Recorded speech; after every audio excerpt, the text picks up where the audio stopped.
082118222709. Video ini saya buat dengan tujuan untuk memenuhi UTS mata kuliah Ekonomi Mikro Islam kelas B Indralaya dengan dosen pengampu Bapak Ihsan Hamidi. Langsung saja, distorsi pasar memiliki 3 bentuk. Yang pertama itu ada rekayasa permintaan dan penawaran, yang kedua itu ada tadlis, dan yang ketiga itu ada takhrir. Nah, video kali ini saya akan membahas tentang ihtikar yang merupakan salah satu pokok bahasan di rekayasa permintaan dan penawaran. Nah, di dalam Islam, ihtikar atau penimbunan barang adalah kegiatan membeli barang dalam jumlah yang besar agar barang tersebut berkurang di pasar sehingga harganya naik, dan pada waktu harganya naik kemudian dilepas atau dijual kembali ke pasar sehingga mendapatkan keuntungan yang berlipat ganda. Penimbunan dalam hukum Islam sendiri merupakan tindakan yang dilarang sebab akan dapat menimbulkan kesulitan bagi masyarakat banyak serta menyusahkan, bahkan dapat merusak struktur perekonomian suatu masyarakat dan negara. Al-ihtikar menurut Al-Duraini tidak hanya menyangkut komoditas, tetapi manfaat suatu komoditas dan bahkan jasa dari pembeli jasa dengan syarat embargo yang dilakukan para pedagang dan pemberi jasa.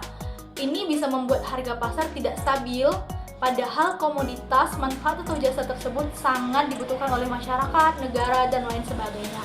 Nah, ulama itu sudah menetapkan acuan terhadap ihtikar atau penimbunan yang diharamkan. Yang pertama itu ada barang-barang tersebut diperoleh dari hasil pembelian dan tidak hasil pertanian sendiri.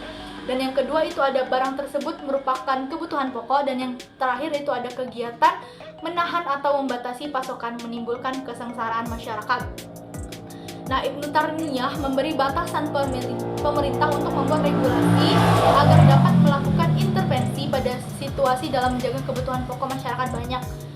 Para fuqaha menetapkan yang pertama itu barang kebutuhan pokok dilarang diperjualbelikan kecuali dengan harga yang telah ditetapkan.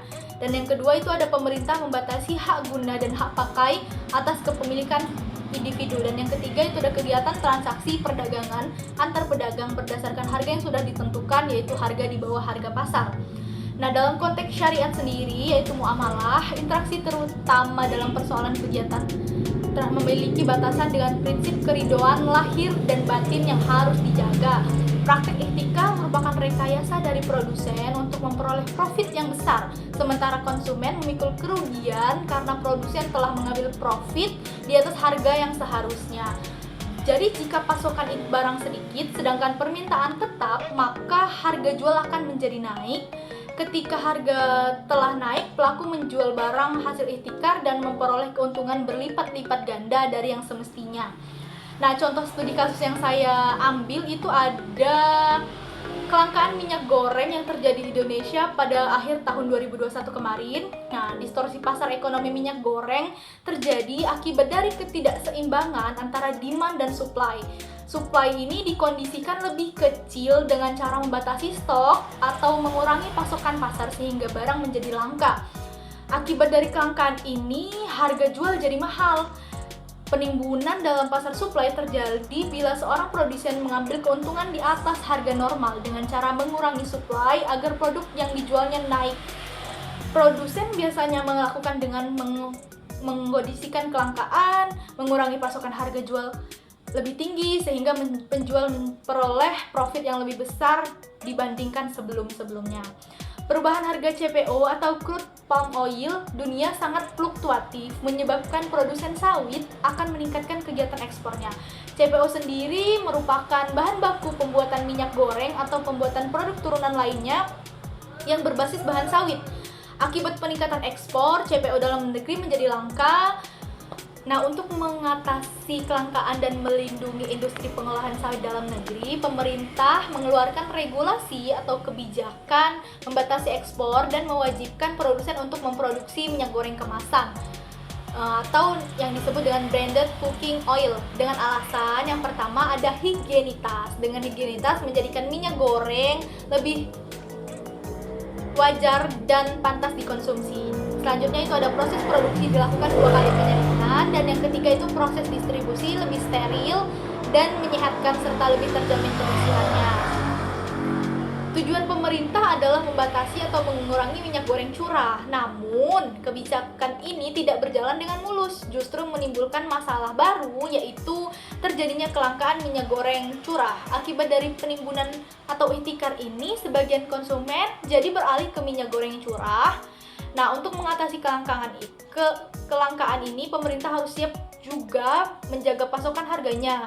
Skema bansos atau operasi pasar bisa menjadi shock absorber bagi masyarakat, dan ini adalah salah satu alternatif di samping mengeluarkan beberapa regulasi untuk mengantisipasi fenomena distorsi harga. Fenomena ini tentu tidak dibiarkan oleh pemerintah dengan mengeluarkan regulasi tentang tarif layanan Badan Layanan Umum, Badan Pengelola Dana Perkebunan Kelapa Sawit. Praktek ihtikar sendiri merupakan kegiatan yang menguntungkan sebelah pihak, di mana penjual memperoleh keuntungan di atas harga normal dan pihak lain yaitu konsumen dirugikan sebagai akibat kenaikan harga jual barang itu sendiri. Ihtikar merupakan kegiatan perzoliman terhadap konsumen oleh produsen.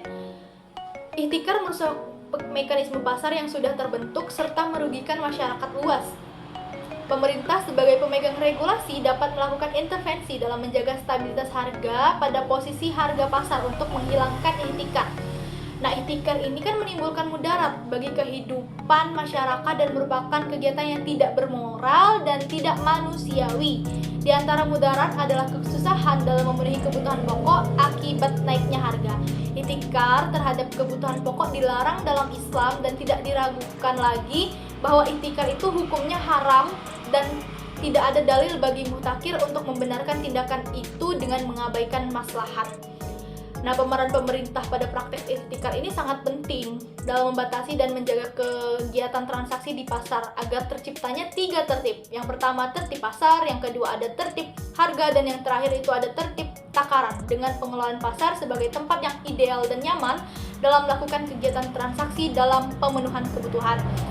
Regulasi dari pemerintah perlu jika situasi abnormal dengan tujuan regulasi dalam bentuk intervensi dibutuhkan untuk kemaslahan masyarakat, menghapuskan ihtikar dan mengambil keuntungan di atas penderitaan orang lain akibat dari menjual di atas harga pasar, serta melindungi kemaslahatan masyarakat luas. Pemerintah dapat mengeluarkan fungsi regulasi harga. Bagian dari intervensi pemerintah memiliki 3 fungsi, yaitu yang pertama fungsi ekonomi, yaitu berhubungan dengan peningkatan pendapatan masyarakat miskin, pemerataan sumber daya ekonomi melalui alokasi dan relokasi sumber daya ekonomi. Yang kedua itu ada fungsi sosial, yaitu memperkecil gap atau jurang kesenjangan kemiskinan, dan yang ketiga itu ada fungsi moral, yaitu menjalankan kaidah yang islami dalam kegiatan perekonomian. Pemerintah mempunyai andil besar dalam perekonomian dengan mengeluarkan regulasi yang mampu menciptakan stabilitas perekonomian yang ideal dan anti ihtikar ataupun monopoli. Jadi dari bahasan yang telah saya bahas dapat disimpulkan ihtikar merupakan tindakan haram dan harus di cut off oleh pemerintah agar tidak merugikan masyarakat banyak. Cukup sekian yang bisa saya sampaikan. Saya Zelika Putri Amelda. Assalamualaikum warahmatullahi wabarakatuh.